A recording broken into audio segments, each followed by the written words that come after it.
आज हम स्टडी करेंगे about science. What is science? What is science? Science is a systematic attempt to understand the natural phenomena in as much detail and depth as possible and use the knowledge to gain to predict, modify and control phenomena. यानी simply कहने का sense ये है, हम क्या करें, यहाँ systematic study किया जाता है। किसका? हम यहाँ पर नेचुरल फिनोमेना का मच डिटेल एंड डेप्थ, यहाँ पर जो वर्ड की यूज किया गया है much detail and depth as possible, हम क्या करें, जितना संभव होता है उसका उतना ही डिटेल स्टडी करते हैं किसी भी नेचुरल फिनोमेना का। तो यहाँ पर जो हम वीडियो में देख रहे हैं, हम क्या देख रहे हैं? सनराइजिंग। इस वीडियो में सनराइजिंग को दिखाया गया है, सनराइजिंग कैसे हो रहा है।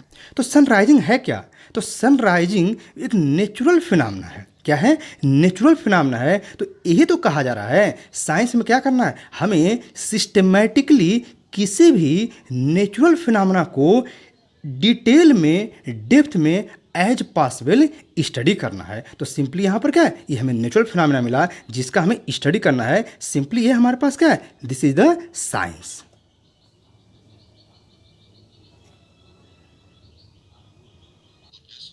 सिमिलरली इस वीडियो में हम वर्क हार्ट को देख रहे हैं, ये भी क्या, natural phenomena.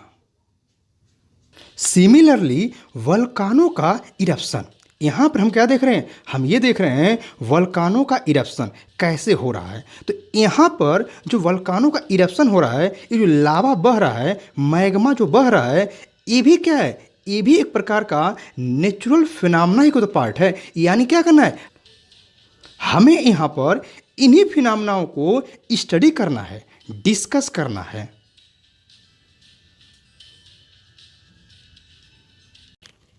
On the basis of this observation, हम क्या कर सकते हैं, हम इस ऑब्जर्वेशन के अकॉर्डिंग साइंस का एक और भी डिफिनीशन दे सकते हैं। जो ऑब्जर्वेशन देखा हमने वीडियो में, इस ऑब्जर्वेशन से कुछ और भी डिफिनीशन बनाए जा सकते हैं साइंस के। तो देखा जाए क्या हो सकता है, science is the study of the nature and behaviour of natural things and the knowledge that we obtain about them. यानी यहाँ पर जो हम यहाँ एक्सपेरिमेंट को देखे हैं, एक दो फिनोमेना को देखे हैं, इन सभी फिनोमेनाओं से क्या करें, हम इस नेचुरल थिंग्स को, नेचुरल बिहेवियर को, नेचुरल फिनोमेना को क्या करें। अभी तो हमने यहाँ पर दो तीन ही फिनोमेना देखे हैं, लेकिन हमारे पास नेचुरल फिनोमेना तो बहुत कुछ है। अरे केमिकल रिएक्शंस हैं, ठीक, एक्सप्लोजन ऑफ बम है, या हमारे प्लांट के ग्रो हैं, ठीक, सीड से हमारे पास क्या है, जो प्लांट का बनना है, ये सब क्या है, ये सब के सब तो क्या नेचुरल बिहेवियर ही तो है, नेचुरल फिनोमेना ही तो है, ठीक। इन सभी चीज़ों का स्टडी जो करेंगे हमें कैसे, सिस्टमैटिक वे में, सिस्टमैटिक अटेम्प्ट जो है, इन्हीं को क्या करेंगे, हमें जो सिस्टमैटिक अटेम्प्ट में स्टडी करेंगे और इस नॉलेज को कलेक्ट करेंगे। सिंपली दैट कलेक्टेड नॉलेज ही हमारे पास क्या है, साइंस है। साइंस को हम science can be defined as simply one statement, specific and systematic knowledge. यानी कहा जाए जो हम यहाँ पर स्टडी कर रहे हैं, डिस्कस कर रहे हैं, अगर देखा जाए वन सेंटेंस में, वन लाइन में साइंस को डिफाइन करना हो, तो हम कह सकते हैं सिंपली जो ऑब्जर्वेशन हमने देखा उसके अकॉर्डिंग क्या कर सकते हैं, specific and systematic knowledge is known as science. Simple one line हमारे पास मिल जाएगा। या इसे दूसरे फॉर्म भी कह सकते हैं क्या, the knowledge received from sequential and orderly observation and experimental. यानी क्या होगा, डिफरेंट एक्सपेरिमेंट के थ्रू हमें क्या करना है, ऑब्जर्वेशन लेना है, या डिफरेंट फिनोमेना को ऑब्जर्व करना है, और उस ऑब्जर्वेशन से क्या करना है, डेटा कलेक्ट करना है। और जो डेटा कलेक्ट करेंगे उस डेटा को एनालाइज करेंगे, और उस एनालिसिस से हमें क्या मिलेगा, जो नॉलेज रिसीव्ड होगा, जो नॉलेज मिलेगा सिक्वेंशियली एंड ऑर्डरली, वही हमारे पास नॉलेज क्या कहला जाए, simply that are called science. वही क्या कहला जाएगा, साइंस कहला जाएगा।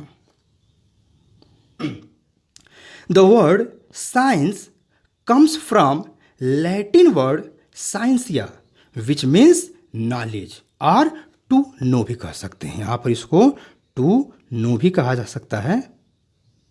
यानी क्या है, यहाँ पर ये जो हमारे पास लैटिन वर्ड साइंसिया होता है जिसकी मीनिंग क्या होती है, उसकी मीनिंग होती है टू नो और नॉलेज। तो हमारे पास जो यहाँ साइंस वर्ड लिया गया है ये कहाँ से लाया है, ये साइंस वर्ड को साइंसिया से बनाया गया है। साइंसिया को मॉडिफाई करके साइंस किया गया है जिसकी मीनिंग ही होती है टू नो, जानना यानी नॉलेज। तो नॉलेज हम जो कलेक्टिव नॉलेज ले रहे हैं सिंपली हमारे पास क्या है, साइंस है। संस्कृत में साइंस को हम विजनन या विज्ञानम के नाम से जानते हैं। अगर देखा जाए हम यहाँ पर डिफरेंट लैंग्वेज की बात कर रहे हैं, जैसे हमने कहा लैटिन वर्ड से लिया गया, हम इंग्लिश में स्टडी कर रहे हैं, हिंदी में स्टडी कर रहे हैं, ठीक। तो संस्कृत में हमारे पास जो साइंस होता है उसे संस्कृत में हम क्या है, विजनन कहते हैं या विज्ञानम के नाम से भी जानते हैं। और हिंदी में हम इसे विज्ञान के नाम से जानते हैं। क्या जानते हैं, विज्ञान के नाम से जानते हैं। तो ये हमारे पास क्या हो गया, इसे हिंदी में विज्ञान के नाम से जानते हैं, ठीक। तो संस्कृत में विजन या विज्ञानम होता है, हिंदी में विज्ञान होता है। जैसा कि अभी हम बताए हैं, डिस्कस किए हैं, जो साइंस है ये क्या है, ये सिस्टमैटिक अटेम्प्ट है। यानी क्या करना है, यहाँ जो नॉलेज हम गेन कर रहे हैं, नॉलेज प्राप्त कर रहे हैं डिफरेंट मेथड से, ठीक है। तो ये जो मेथड्स होते हैं इन्हें सिंपली हम साइंटिफिक मेथड कहते हैं। यानी the knowledge gained by different methods, simply that method is called scientific method. जो हमारे पास डिफरेंट मेथड्स हैं, सिंपली हम साइंटिफिक मेथड का यूज करके साइंस को स्टडी करते हैं। तो देखा जाए कि साइंटिफिक मेथड है क्या और कैसे वर्क करता है। तो जो देखा जाए हमारे पास यहाँ पर 4 फैक्ट्स हैं, 4 हमारे पास फैक्ट्स हैं या कह सकते हैं 4 स्टेप्स हैं, ठीक। इन 4 स्टेप के यूज करके हम साइंस को बहुत ही इजीली स्टडी कर सकते हैं, इनके डेटा को कलेक्ट कर सकते हैं। जैसा देखा जाए, फर्स्ट ऑब्जर्वेशन ऑफ फैक्ट्स, यानी यहाँ पर जो हमारे पास ये जो ऑब्जर्वेशन ऑफ फैक्ट्स की बात किया जा रहा है, कहने का सेंस क्या है, हम कोई भी एक्सपेरिमेंट करने से पहले क्या करेंगे, किसी न किसी फैक्ट को ऑब्जर्व करेंगे। नंबर 1 ऑब्जर्वेशन ऑफ फैक्ट्स, यानी कहने का सेंस क्या है, यहां पर कहने का सेंस ये है, कोई भी फिनोमेना हो रही है, कोई भी नेचुरल फिनोमेना हो रही है या कोई एक्सपेरिमेंट हो रहा है, ठीक। तो क्या करना होगा, फर्स्ट ऑफ ऑल हमें उसमें ऑब्जर्वेशन लेना होगा। उन्हें क्या करना, उस फिनोमेना को ऑब्जर्व करना होगा। अरे फिनोमेना को ऑब्जर्व करेंगे तभी तो यहाँ पर क्या होगा, हमें कुछ डेटा मिलेगा। बिना ऑब्जर्वेशन का हमें डेटा नहीं मिलेगा।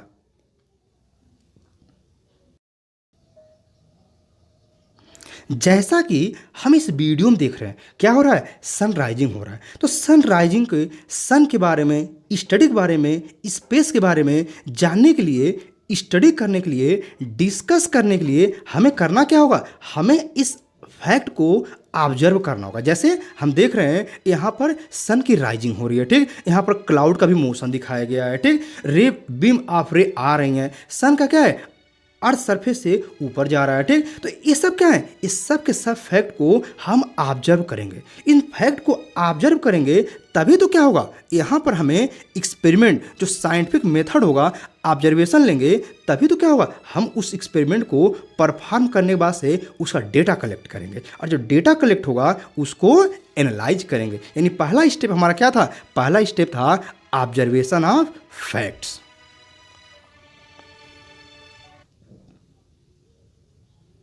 अब यहाँ पर ये आएगा कि ऑब्जर्वेशन ऑफ फैक्ट्स इतना इंपॉर्टेंट क्यों है। एक्चुअल में हमारा साइंस का ओरिजिन ही यहीं से होता है, ऑब्जर्वेशन ऑफ फैक्ट्स से ही साइंस की ओरिजिन। जैसे कुछ एग्जांपल लिया जाए, बहुत पहले ओल्ड कॉन्सेप्ट क्या था, ओल्ड कॉन्सेप्ट हमारे पास था फ्लैट अर्थ का।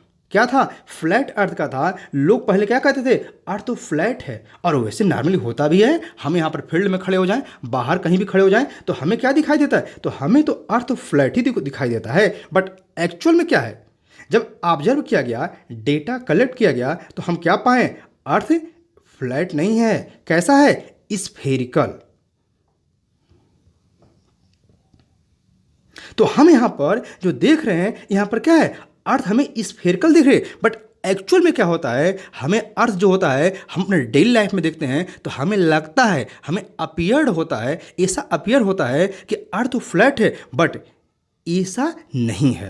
तो ये हम ऑब्जर्वेशन के थ्रू ही तो पाए थे, अदरवाइज हमारे पास जो ओल्ड कॉन्सेप्ट थे वो सब क्या थे, वही कॉन्सेप्ट थे कि अर्थ फ्लैट है।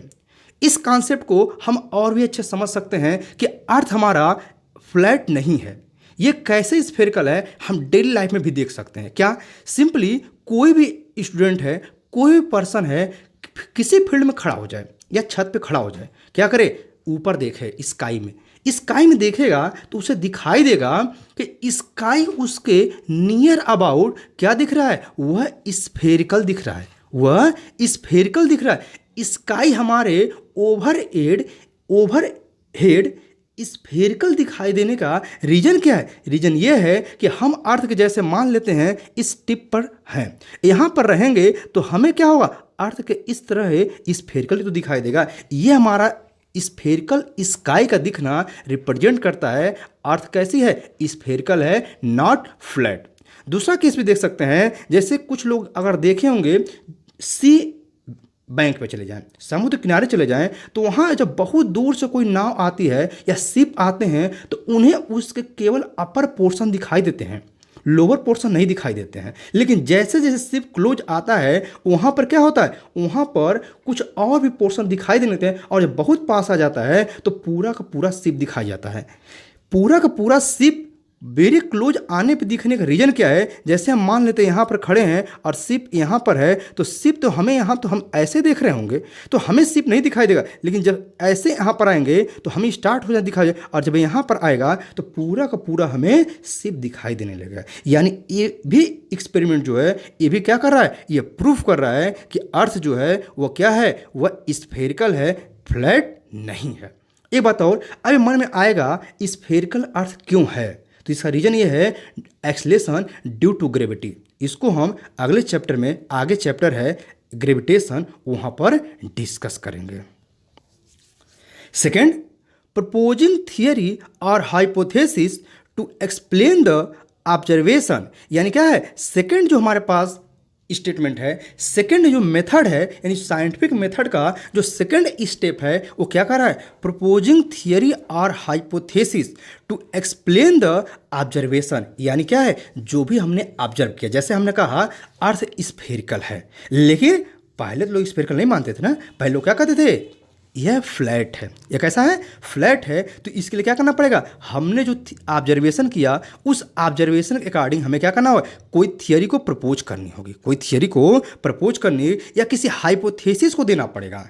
ठीक, जैसे हमने कहा क्या कि हमें अर्थ जो होती है स्फेरिकल दिखाई नहीं देती, लेकिन हम इसे ऑब्जर्व कर सकते हैं। कैसे, हमने कहा फील्ड में जाएंगे और फील्ड के हमारे ओवरहेड क्या होगा, स्फेरिकल दिखाई देगा। ये एक प्रूफ है कि अर्थ स्फेरिकल है। दूसरा हमने एग्जाम्पल लिया कि हम जब सी बैंक पे चले जाते हैं, समुद्र किनारे चले जाते हैं, जब बहुत दूर शिप होता है तो वहाँ पर केवल उसके अपर पोर्शन दिखाई देते हैं, और जब पास आता है तो क्या होता है, वह उसके पूरा का पूरा शिप दिखाई देता है। ये रिप्रेजेंट क्या कर रहा है, यानी यहाँ पर रिप्रेजेंट कर रहा है कि स्फेरिकल है। यानी क्या करेंगे, इसी को हम, इससे के अकॉर्डिंग हमने क्या किया, एक आइडिया पाया। आइडिया क्या कि अर्थ जो है वह स्फेरिकल है, तो इसके लिए क्या करना होगा, हमें एक थियरी प्रपोज करनी होगी, एक हाइपोथेसिस देना पड़ेगा।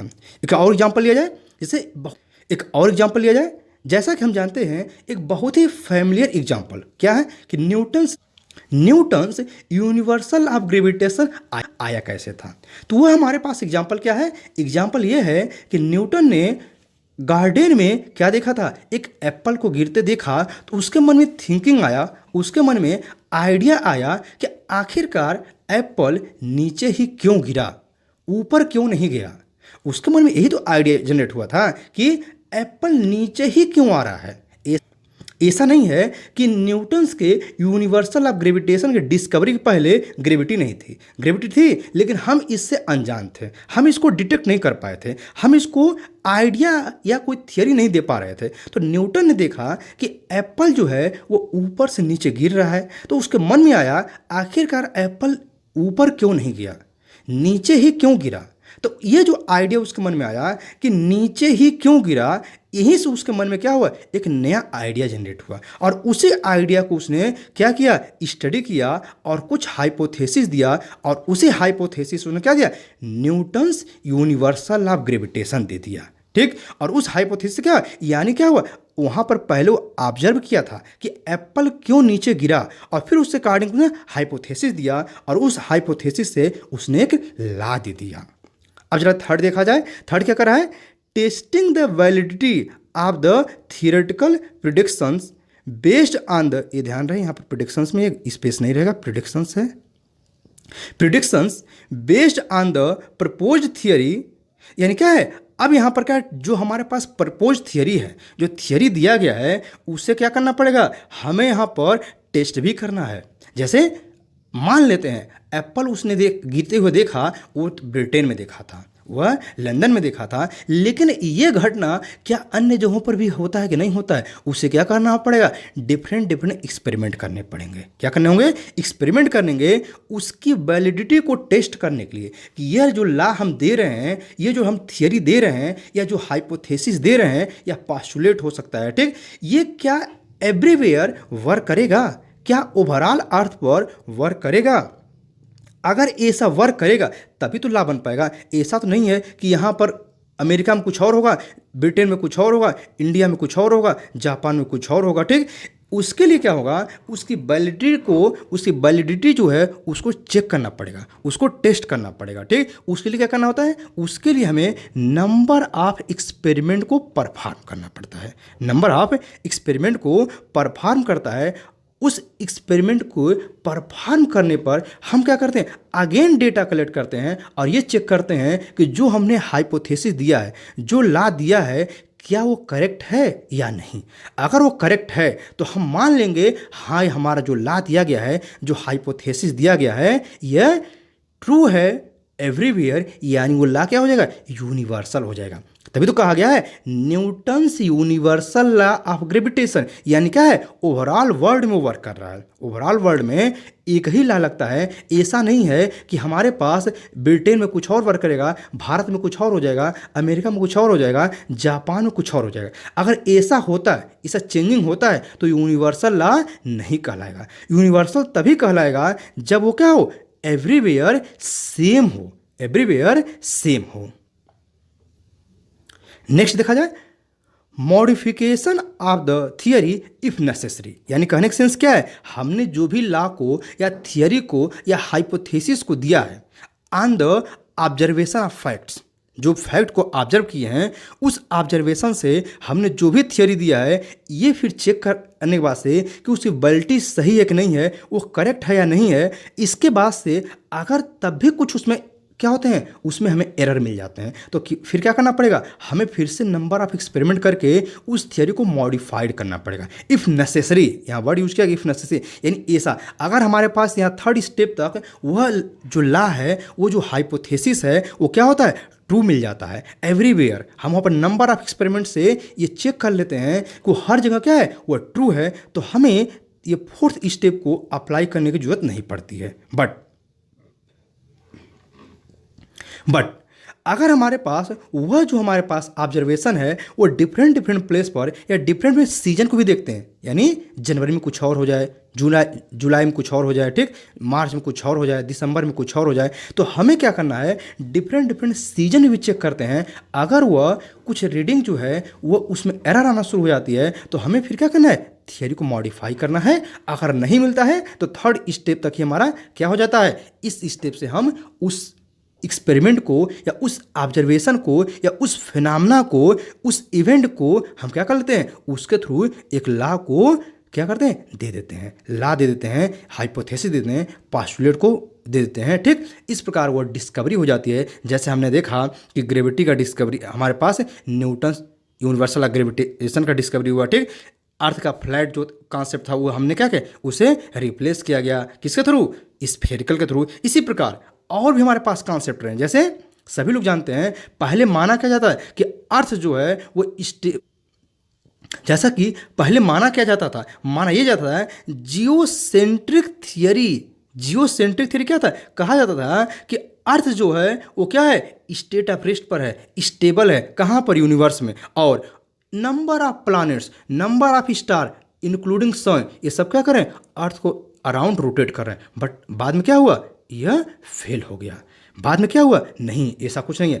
अर्थ जो है यह सन के अराउंड रोटेट कर रही है। सन पूरी कंप्लीटली यानी इंक्लूडेड पूरा सोलर सिस्टम अपनी गैलेक्सी मिल्की वे के सेंटर के अलांग रिवॉल्व कर रहा है, जबकि पूरी की पूरी जितने हमारे पास गैलेक्सी हैं वो यूनिवर्स के सेंटर के अलांग क्या कर रही हैं, मूव कर रही हैं। अभी जो साइंस को हम डिस्कस किए हैं, स्टडी किए हैं, अब देखा जाए आज के दिन में साइंस का जो ब्रांचेज हैं या टाइप्स कह लिया जाए, काफ़ी ब्रॉड हो गया है। पहले क्या होता था, साइंस के बारे में हमें बहुत कुछ नॉलेज नहीं था, इसलिए क्या करते हैं, एक सिंगल सब्जेक्ट के रूप में हम क्या करते थे, साइंस को स्टडी कर लेते थे। बट आज जो है साइंस क्या है, बहुत ही ब्रॉड हो चुका है। जब बहुत ब्रॉड हो चुका है, इसलिए साइंस को हम एक सब्जेक्ट रूप में पढ़ना चाहें, ये थोड़ा सा काफ़ी डिफिकल्ट हो जाता है, यहाँ पर काफ़ी कॉम्प्लिकेटेड हो जाता है। इसलिए क्या करते हैं, हम साइंस को कैटेगराइज कर दिए हैं। तो साइंस मेनली टू पार्ट में कैटेगराइज है। पहला लाइफ साइंस, इसे लिविंग साइंस के नाम से जानते हैं या बायोलॉजी के नाम से भी जानते हैं। ध्यान रहे, जो हमारे पास फर्स्ट जो कैटेगरी है, ये जो फर्स्ट टाइप है, उसको हम लाइफ साइंस कहते हैं। लाइफ साइंस या लिविंग साइंस या बायोलॉजी के भी नाम से जानते हैं। जबकि जो सेकंड है, उसे हम फिजिकल साइंस या नॉन लिविंग साइंस के नाम से जानते हैं। ठीक, तो लाइफ साइंस देखा जाए क्या है, तो simply the science is concerned with the study of living organism and life process. यानी सिंपली क्या है, लाइफ साइंस या हम कहें लिविंग साइंस कहें या बायोलॉजी कहें, इसमें सिंपली हम क्या करते हैं, हम स्टडी करते हैं living organism and life process के बारे में। Living organism and life process बारे में स्टडी करते हैं। तो लाइफ साइंस और लिविंग साइंस और बायोलॉजी जो है अगेन ही एक बहुत ही बड़ा ब्रांच हो जाता है। काफ़ी बड़ा इसमें भी स्कोप मिल गया, ठीक ना। बहुत बड़ा स्कोप हो जाने का अगेन क्या गया, लाइफ साइंस या लिविंग साइंस या बायोलॉजी कहें, इनको टू पार्ट में कैटेगराइज कर दिया गया, जिस पहला है जूलॉजी एंड सेकंड है बॉटनी। जूलॉजी के बारे में हम क्या स्टडी करते हैं, तो सिंपली जूलॉजी में हम एनिमल्स एंड ह्यूमन के बारे में स्टडी करते हैं, जबकि बॉटनी में हम क्या करते हैं, प्लांट्स के बारे में स्टडी करते हैं, डिस्कस करते हैं, इस पर रिसर्च करते हैं। सेकंड देखा जाए, सेकंड क्या है, फिजिकल साइंस। तो देखा जाए फिजिकल साइंस या नॉन लिविंग साइंस क्या है। Physical science, the science is concerned with the study of inanimate natural objects, और यानी हमारे पास क्या है, कहा जा रहा है इनएनिमेट, हमारे पास नेचुरल ऑब्जेक्ट यानी निर्जीव वस्तुएं जिसमें जान नहीं होती है, या दूसरा शब्दों कह सकते हैं या इनअदर डिफिनीशन कहें तो क्या है, physical sciences is the study of non living things.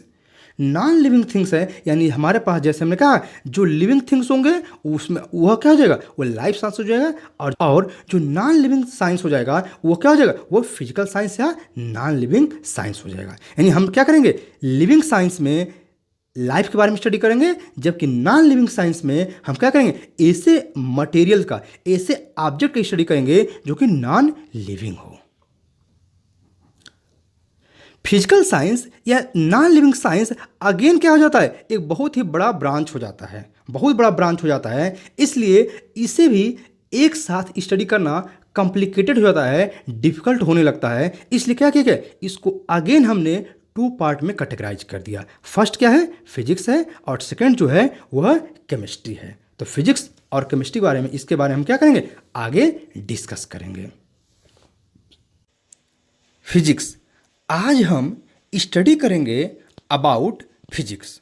What is physics, क्या है फिजिक्स। तो देखा जाए, physics is the most important branch of science.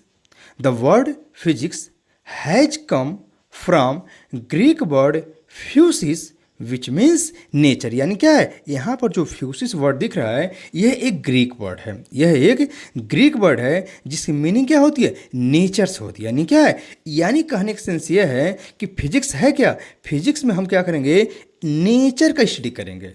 दस physics is the subject of studying nature and natural phenomena. यानी क्या है, यहाँ पर जो डिफिनीशन आ रहा है, इस डिफिनीशन के अकॉर्डिंग हम यह क्लियर कह सकते हैं क्या कि physics is the study of nature and natural phenomena. जो भी नेचुरल फिनोमेना है या नेचर का स्टडी ही क्या है, फिजिक्स है। तो कुछ नेचुरल फिनोमेना देखा जाए।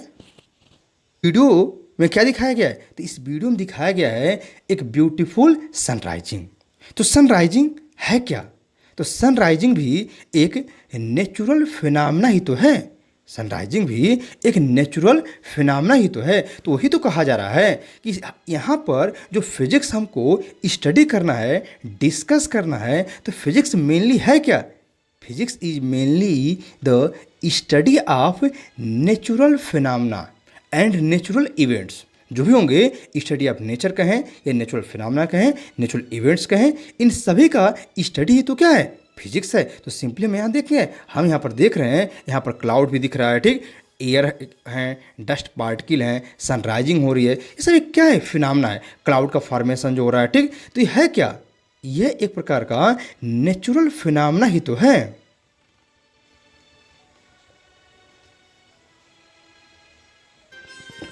अब जरा हम इसी फिगर को देखें। इस फिगर में भी क्या दिखा है, यहाँ पर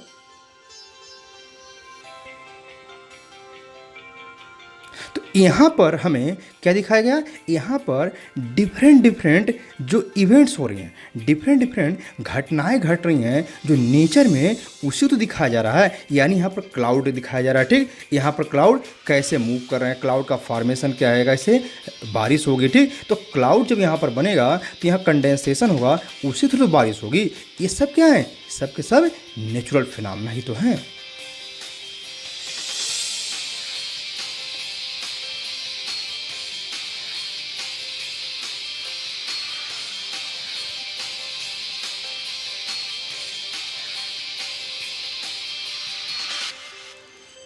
अब जरा देखिए, यहाँ पर रेनबो का फॉर्मेशन हुआ है। तो रेनबो का फॉर्मेशन है क्या, तो रेनबो का फॉर्मेशन भी एक प्रकार का नेचुरल फिनोमेना है। इसको भी हमें आगे स्टडी करना है, डिस्कस करना है।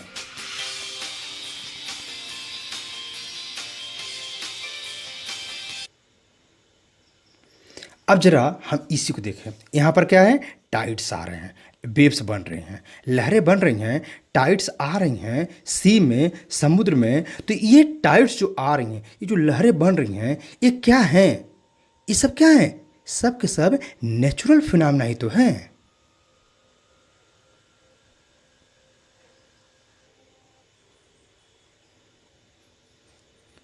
अब जरा यहाँ देखें, यहाँ पर भी क्या हो रहा है, वाटर का फ्लो। तो वाटर का जो फ्लो दिखाया गया है, ये क्या हो रही है, यह एक नेचुरल फिनोमेना है। और due to gravity acceleration, due to gravity के कारण क्या होती है, वाटर जो होती है हायर पोटेंशियल यानी higher level to lower level flow होती है। अब जरा इसी वीडियो को देखें, क्या दिखाया गया है, वल्कानो का इरप्शन। वल्कानो जो है, ज्वालामुखी जो है, वो फट रहा है। तो उसमें क्या इरप्शन जो होगा, तो लावा जो निकल रहा है, मैग्मा जो निकल रहा है, ये कैसे होता है, ये भी एक प्रकार का नेचुरल फिनोमेना है। ड्यू टू ये हमारे पास जो यहाँ पर क्या है, ये जो वल्कानो क्रिएट हुआ है, इसके कारण अर्थ पर अर्थक्वेक भी आ सकते हैं, भूकंप भी आ सकते हैं, ठीक।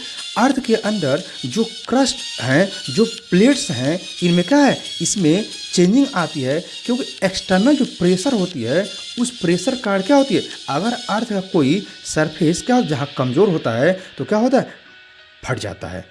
तो और जब फट जाता है, और जैसा हम जानते हैं, अर्थ के इनर रीजन में क्या है, जो मेटल्स वगैरह हैं, वो बहुत ही हार्ड हैं। जो यहाँ पर दिख रहा है, मैग्मा जो दिख रहा है, लावा जो दिख रहा है, ये कैसा है, कंप्लीटली हार्ड है, मॉल्टेन स्टेट में आ चुका है, ठीक। ये क्या है, यह जो है नेचुरल फिनोमेना का ही एक पार्ट है। यानी जो हमारे पास लावा का इरप्शन हो रहा है, ये भी क्या है, एक नेचुरल फिनोमेना ही तो है। अब यहाँ पर ये मन में आएगा कि लावा जो बह रहा है ये फ्लो क्यों हो रहा है, जबकि हम कह रहे हैं इसमें नॉर्मली मेटल्स ही ज़्यादातर होते हैं, इसमें ज़्यादातर मेटल्स ही होते हैं।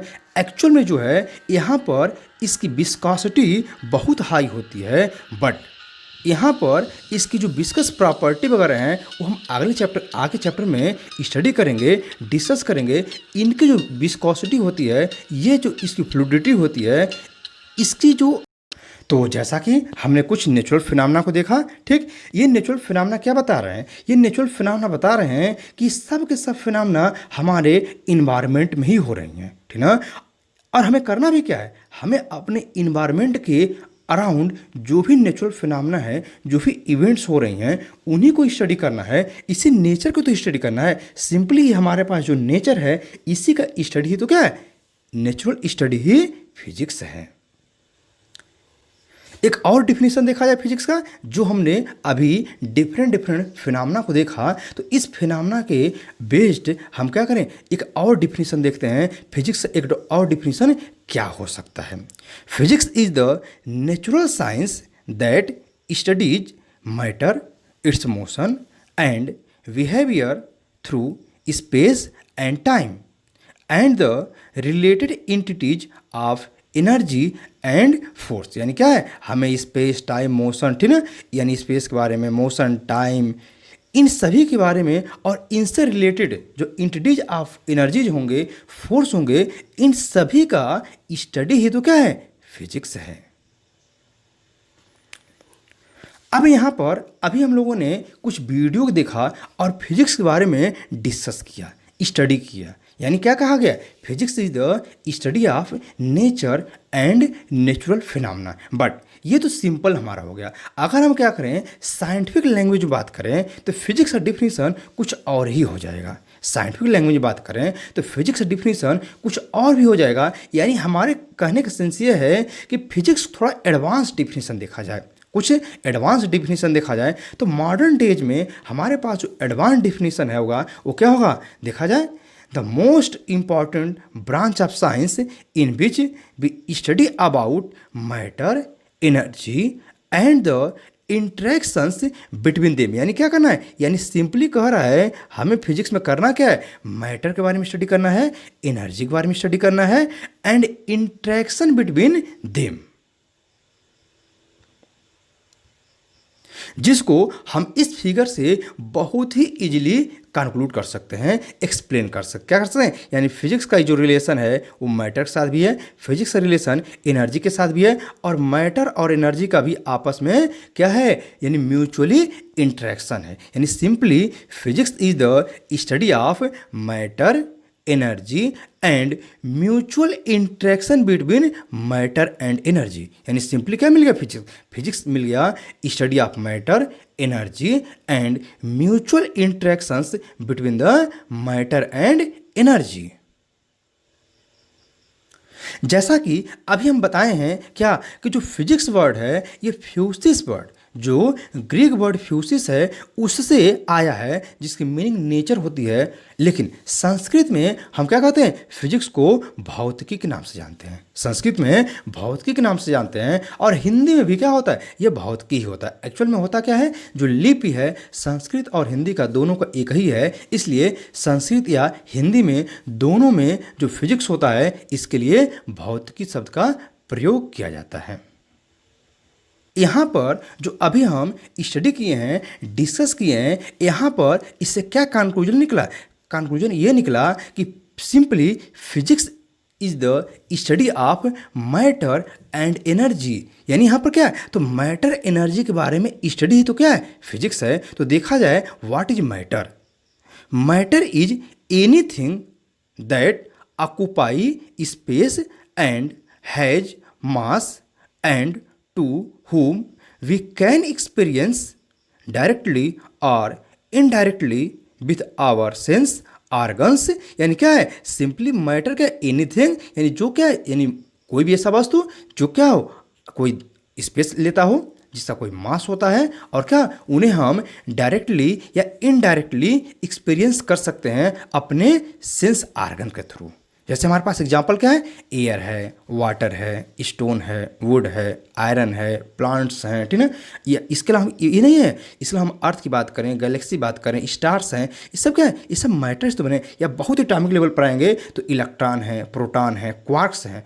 क्वार्क मॉडल का भी हमारे पास कॉन्सेप्ट आ चुका है, ठीक। क्वार्क जो होते हैं सबसे स्मॉलेस्ट हमारे पास क्या है, यूनिट्स होते हैं। तो अगर देखा जाए तो सब के सब क्या है, सब के सब मैटर को तो रिप्रेजेंट कर रहे हैं। उन्हें हम चाहे डायरेक्टली एक्सपीरियंस करें या इनडायरेक्टली एक्सपीरियंस करें, बट वह एग्जिस्ट करते हैं। क्यों? कि उसमें मास भी है और उसमें स्पेस भी लेता है। वो क्या करता है, उसमें मास भी है और वह स्पेस भी ऑक्यूपाई करता है, यानी simply this is the matter. जैसा कि हम यहाँ देख रहे हैं, ये क्या है, ये मॉलिक्यूल्स को रिप्रेजेंट किया गया है, मॉलिक्यूल्स को दिखाया गया है। तो क्या है, हमारे पास जो मैटर्स होते हैं वो मॉलिक्यूलर लेवल पर भी तो होते हैं। यही देखें क्या है, ये वाटर ड्रॉप का एक क्या है, वेव फॉर्मेशन हो, एक वाटर ड्रॉप गिराया गया है। तो वाटर भी तो क्या है, एनर्जी ही तो है। तो ये भी क्या कर रहा है, ये जो वेव जनरेट कर रहा है, यानी वेव में भी क्या है, एनर्जी है, ठीक है, matter and energy. Similarly this represents the plasma. Quantum state के बारे में बताएं, प्लाज्मा वाली स्टेट, तो plasma is also is the state of matter.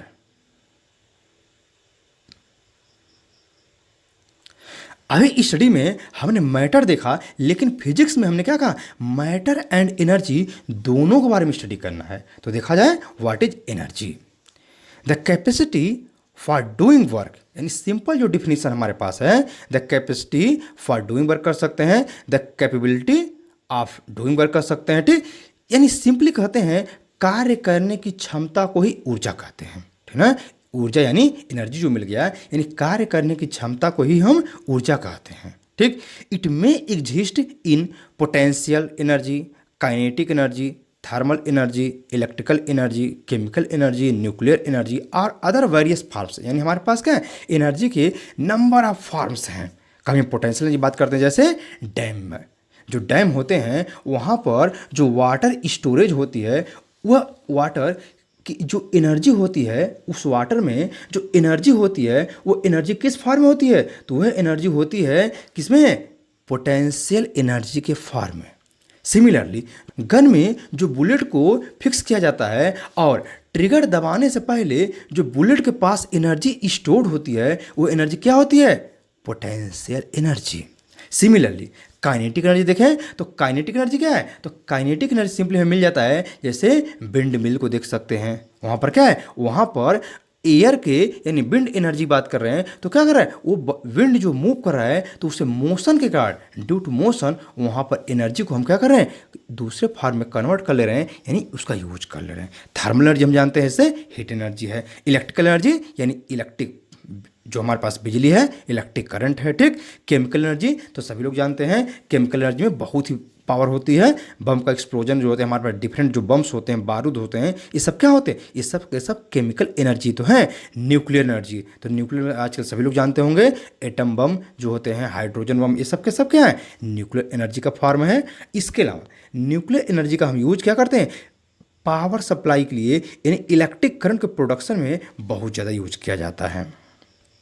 और वेरियस अदर फॉर्म, तो हमारे पास क्या है, अभी सोलर एनर्जी है, ठीक ना, सोलर एनर्जी है, टाइडल एनर्जी है, ठीक है। तो हमारे पास लाखों प्रकार की एनर्जी हैं, लाखों प्रकार की एनर्जी हैं, ठीक। तो इस सब after it has been transferred, energy is always designated according to its nature, यानी क्या होगा, उसका नेचर क्या है, उसका नेचर जो होगा उससे के अकॉर्डिंग वो क्या होगा, ट्रांसफर होगा। Thus, physics is the study of matter, energy, and the interactions between them.